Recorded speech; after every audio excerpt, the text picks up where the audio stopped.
Is Nintendo ceasing production on the Wii? Will Guerrilla stop working on Killzone? Will the world explode or implode if I started twerking? And why are sloths so cute? All of these good questions, and only some of them will be answered in this week's video. I'm Tara Babcock, and you're watching Tara Talks here on Zoomin.TV Games. Nintendo is soon ceasing the production of the Nintendo Wii. Well, at least that's what they say on the Japanese website of Nintendo. When we asked to clarify it, they said it was basically just for the Japanese markets, but they wouldn't actually comment on the North American, European, or Australian market production. Our indie friends from the Dutch game collective Vlambeer are renaming their roguelike action game Wasteland Kings. We shall not call it Wasteland Kings anymore. They shall be called Nuclear Throne. Apparently, American studio In Exile was a bit worried because they're working on Wasteland 2 at the moment.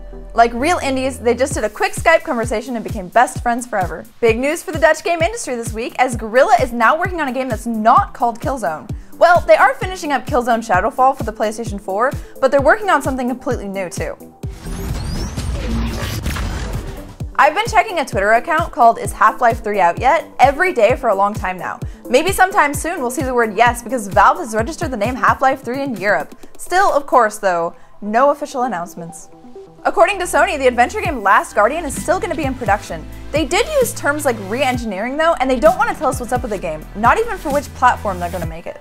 The Last Guardian was announced in 2009 as a PlayStation 3 game, but if it's being re-engineered and taking this long, it's safe to say it's probably going to be coming to the PS4 instead.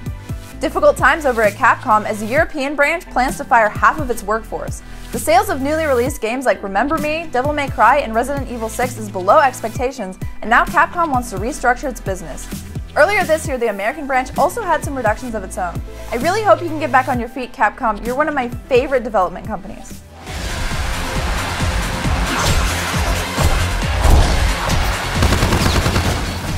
And once again, we have some really depressing news. Writer Tom Clancy has died at age 66. Not only did he write tons of books, but his work was also used in movies and video games. Splinter Cell, Rainbow Six, Ghost Recon, and even the upcoming online action game that blew us away at E3, The Division, is based on the Tom Clancy universe. Thank you, Tom, for the thousands of hours of great content you've given us. You'll be dearly missed by us in the gaming community.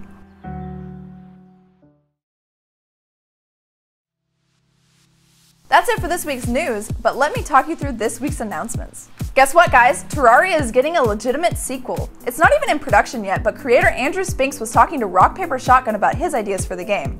Apparently, they want to make Terraria 2 in such a way that its worlds will be infinite. Do you guys remember that Mega Man clone I was telling you about, made by Keiji Inafune? Well, it's actually coming. The Mighty No. 9 will be released on all platforms from PC to Mac, even like the Nintendo 3DS and Xbox One. Using the crowdfunding website Kickstarter, he was able to make over $4 million, which will enable him to release his game in April 2015. Okay, so it's not a game, but it's so gaming related, we absolutely have to mention it. The movie based on the Warcraft series will be released December 18th, 2015, which makes me wonder, will World of Warcraft even be around then? Or maybe this will be like a simultaneous release with Warcraft 4. Oh my god, how amazing would that be? And Blizzard really needs it for their esports scene right now too. Oh my god, you guys, Warcraft 4 would be a dream come true. I mean, I don't know what I would do if that happened. I would just like, explode.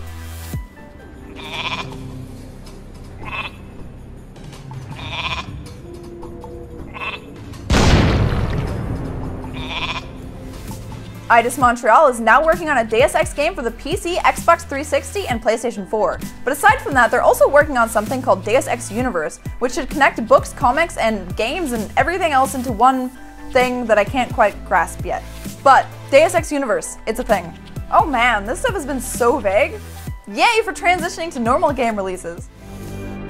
I never asked for this.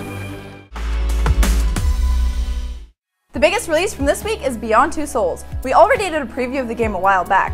The PS3 game will be released on Friday in Europe and this Tuesday in North America. The action RPG Dragon's Crown will finally be released in Europe this Friday. The game for the Vita and the PS3 has already been out since August in North America, but if you're into Japanese stuff, you gotta check this one out. This Saturday, the new Pokemon games will be released. Pokemon X and Y are going to be the first in the RPG series to feature the 3D world. Well, I mean, they're the first to be on the 3DS at all, so gotta check those out. An exciting way to bond with your Pokemon. Feed, pet, and play with Pokemon.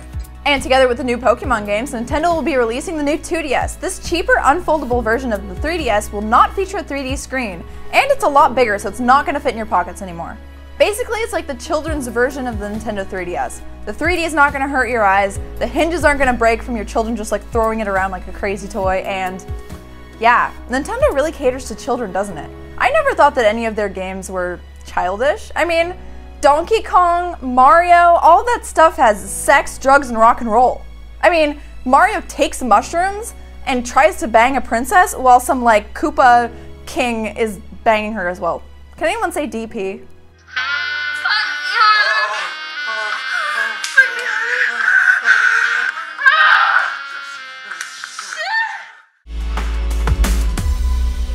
So this week's Terra topic is going to be on the Nintendo Wii and how the era might actually be over. What do you guys think? Are they actually going to stop production of the Wii in North America and Europe as well as Japan?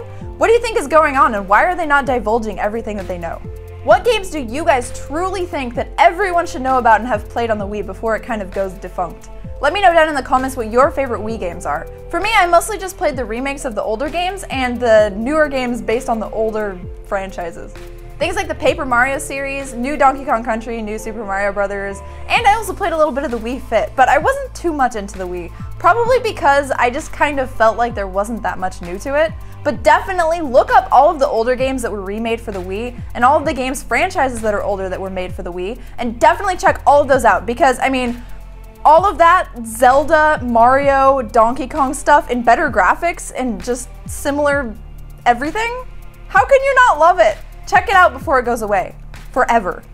So as I said, don't forget to let me know down in the comments what I should play before the Wii goes out of style, and what your favorite was. Don't forget to like the video, subscribe to the channel, and make sure you check out Zoomin.tv games on all the social networks, as well as the description for my personal gaming channel. Now cut to me completely flubbing the English language.